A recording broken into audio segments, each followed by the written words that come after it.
శుక్లాంబరధరం విష్ణుం శశివర్ణం చతుర్భుజం ప్రసన్నవదనం ధ్యాయేత్ సర్వవిఘ్నోపశాంతయే. శ్రీరాముని వైభవం అనే ఈ నది 6 ఋతువుల యందును అన్ని వేళల యందు శోభాయమానముగా ఉండును. శివపార్వతుల వివాహం హేమంత ఋతువు. శ్రీరాముని జన్మదినోత్సవం సుఖదాయకమైన శిశిర ఋతువు. శ్రీరాముని వివాహ మహోత్సవ వర్ణన ఆనంద మంగళప్రదమైన ఋతురాజైన వసంతము. శ్రీరాముని వనవాస గమనము దుస్సహమైన గ్రీష్మ ఋతువు. వనవాస సమయ కథలు తీవ్ర వాతాతపములు, భయంకరంగా రాక్షసులతో చేసిన యుద్ధములు వర్ష ఋతువు. ఇది పంట పొలాలకు వర్షంల వలె దేవతల పాలిట వరప్రసాదము. శ్రీరాముని రాజ్య పాలనమునందలి సుఖము, వినమ్రత, వైభవము అనేవి నిర్మలమైన మనోహరమైన సుఖప్రదమైన శరదృతువు.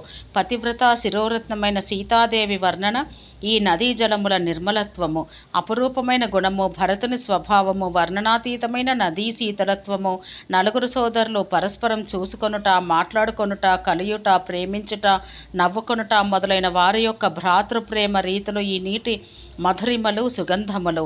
నా ఆర్తి, ప్రార్థన, దైన్యం ఇవన్నీ నిర్మలములైన ఈ నదీ జలముల లఘుత్వమునకు చిహ్నములు. ఈ జలమును గురించి విన్నందు మాత్రంననే అది గుణమునిచ్చును. ఇది దాని వైశిష్ట్యము. ఆశాదాహమును మనోమాలిన్యమును తొలగించును. ఈ జలము శ్రీరామ భక్తికి పుష్టిని గూర్చును. కలియుగ సమస్త పాపములను మనస్తాపములను హరించును. జనన మరణ రూపబంధములను త్రుంచివేయును. సంతోషమునకే సంతసమును గూర్చును. పాపతాప దారిద్ర్యములను నశింపచేయును. ఈ నీరు కామక్రోధ లోభ మోహ మదమాత్సర్యములను పారద్రోలి నిర్మల జ్ఞాన వైరాగ్యములను పెంపు చేయును. సాదరముగా స్నానపానములనర్చిన వారి హృదయముల అందలి పాపతాపములు హరించును. శ్రీరాముని యశస్సు అనే ఈ నదీ జలములతో తమ హృదయాలను క్షాళనం చేసుకున్నవారు పిరికివారు, కలి ప్రభావానికి లోనగుదురు.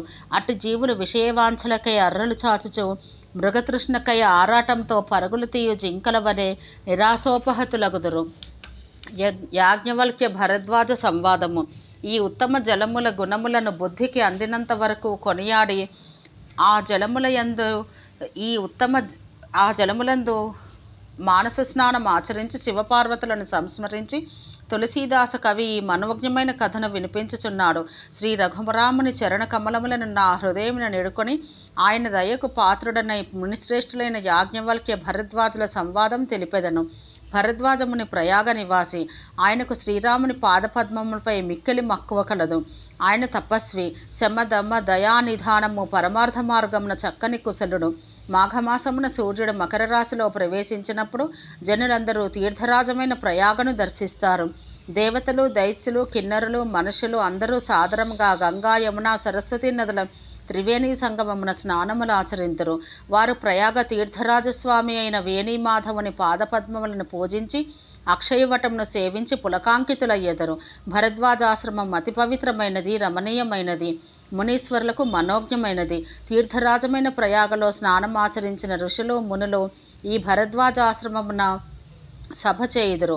ప్రాతకాలమున ఉత్సాహంతో స్నాన సంధ్యలను ఆచరించి వారు పరస్పరం శ్రీహరి గుణ విశేషములను గురించి ముచ్చటించుకొందురు. మునులు తమ గోష్ఠులయందు బ్రహ్మ నిరూపణము, ధర్మ విధానములు, తత్వ విభాగములు, కర్మ, మీమాంస, సాంఖ్య దర్శనములు చర్చించెదరు. జ్ఞాన వైరాగ్యములతో కూడిన భక్తిని గురించి, వేదాంతాన్ని గురించి ముచ్చటిస్తారు. ఈ విధంగా మాఘమాసమంతా ప్రతిదినం త్రివేణిలో స్నానాలు ఆచరించి పిదప తమ తమ ఆశ్రమాలకు వెళతారు. ఈ ఆనందోత్సవం ప్రతి సంవత్సరం జరుగును. మకర స్నానముల అనంతరం మునీశ్వరులు తమ తమ స్థానాలకు చేరుతారు. ఒకానొకసారి మునీశ్వరులందరూ మకర స్నానాల అనంతరం తన ఆశ్రమానికి వెళ్ళిపోయారు. కానీ భరద్వాజముని పరమజ్ఞాని అయిన యాజ్ఞవల్క్య మహాముని పాదాలకు నమస్కరించి ఆయన్ని తన ఆశ్రమాన్ని నిలుపుకొనెను. ఆయన పాదపద్మాలను సాదరముగా కడిగి ఉన్నతాసనంపై కూర్చుండబెట్టి ఆయన కీర్తిని పొగడి భరద్వాజుడు మృదు మధురంగా ఇట్లనెను: ఓ మహాత్మా, మీరు వేద విధులు. నాకొక సందేహం కలదు. దాన్ని అడుగుటకు భయము, బిడియము కలుగుచున్నవి. ఇప్పుడు మేము అడగకున్నచో మరలా నాకు ఇట్టి అవకాశం లభించదు. ఏ విషయంనైనాను గురువుగారి కడ దాచినచో నిర్మల జ్ఞానం అబ్బదు అని వేద పురాణములను సాధు సజ్జనులు చెప్పి ఉండుట ప్రసిద్ధమే. అందువల్ల నా అజ్ఞానం మీ ముందు ఉంచదను. దయతో నా సందేహం నివృత్తి చేయడు. సజ్జనుల పురాణముల ఉపనిషత్తుల దృష్టిలో రామనామ మహిమ అపారమైనది. కళ్యాణ స్వరూపుడు, అవ్యయుడు, జ్ఞానగుణ నిధి అయిన శంకరుడు సర్వదా రామనామాన్ని జపించను. కాశీలో మృతి చెందే చతుర్విధ జీవరాశులకు శంకరుడు రామనామం ఉపదేశించును. తత్ప్రభావమున ఈ జీవకోటికి మోక్షం లభించును. మహాత్మా, ఈ రాముడెవరు నాకు విశదముగా తెలుపుడు. ఒక రాముడు అయోధ్యాపతి అయి దశరథుని కుమారుడు. అతడు భార్యావియోగంచే మిక్కిలి దుఃఖితుడయ్యను. కడకు అతడు యుద్ధంలో క్రుద్ధుడై రావణుని సంహరించెను. ఆయన వృత్తాంతం జగద్విదితం. పరమశివుడు నిరంతరం జపించినది ఈ రాముని నామమేనా, లేక మరి ఒక రాముని నామమా? మీరు సత్యవ్రతులు, సర్వజ్ఞులు, దయతో తెలుపుడు. మహాత్మా, నా భ్రమ నివారణకై మీరు నాకు ఆ కథను సవిస్తరముగా తెలుపుడు. యాజ్ఞవల్క్య మహర్షి చిరునవ్వుతో ఇట్లనెను. శ్రీరాముని వైభవం మీకు ఇదివరకే తెలియను. మీరు త్రికరణ శుద్ధిగా శ్రీరామ భక్తులు. మీ చాతుర్యం నాకు తెలియను. శ్రీరాముని గుణగణాలు వినగోరి తెలియని వాని వలె నన్నిట్లు ప్రశ్నించుచున్నారు. నాయన, ఏకాగ్రచిత్తంతో వినుము. శ్రీరాముని మనోహర కథను వినిపించదను. మహామోహమనడి మహిషాసురుని కడతీర్చుటకు శ్రీరామ కథ కాళీమాత వంటిది. అది చంద్రుని వెన్నెల వంటిది. దాన్ని చెక్కోరముల వంటి సాధు పొంగవుల నిరంతరము పానం చేయుదురు. ఈ సందేహంనే పార్వతీదేవి ప్రకటింపగా మహాదేవుడు రామకథను విశదముగా వర్ణించను. ఇప్పుడు నేను నా బుద్ధిని అనుసరించి ఆ శివపార్వతుల సంవాదమునే నీకు వినిపించదను. ఆ సంవాదం ఎప్పుడు ఎందుకు జరిగినదో వినడు. మునీశ్వర, మీ సందేహము దూరమగును. త్రేతాయుగంన ఒకసారి శివుడు అగస్త్యుని యొద్దకు వెళ్ళెను. జగజ్జననియు భవపత్నియు అయిన సతీదేవి ఆయనను అనుసరించెను. అగస్త్య మహర్షి సర్వేశ్వరుడైన శంకరుని పూజించెను. ఆ సమయమున మునిశ్రేష్ఠుడైన అగస్త్యుడు శ్రీరామకథను సవిస్తరముగా వినిపించెను. దాన్ని విని మహేశ్వరుడు ఆనందించెను. తర్వాత మహిమాన్వితమైన హరిభక్తిని గురించి అగస్త్యుడు శివుని అడిగెను. ఆయనను అర్హునిగా తలచి శివుడు హరిభక్తి మహత్యమును తెలిపెను.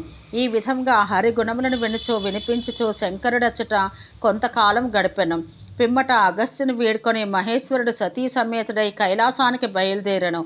అదే సమయాన శ్రీహరి భూభారాన్ని తొలగించుటకు శ్రీరాముడుగా రఘువంశమును అవతరించెను. పితృవాక్య పరిపాలనకై రాజ్యాన్ని త్యజించి రామచంద్ర ప్రభువు దండకారణ్యంన మునివేషంతో సంచరించుచుండెను.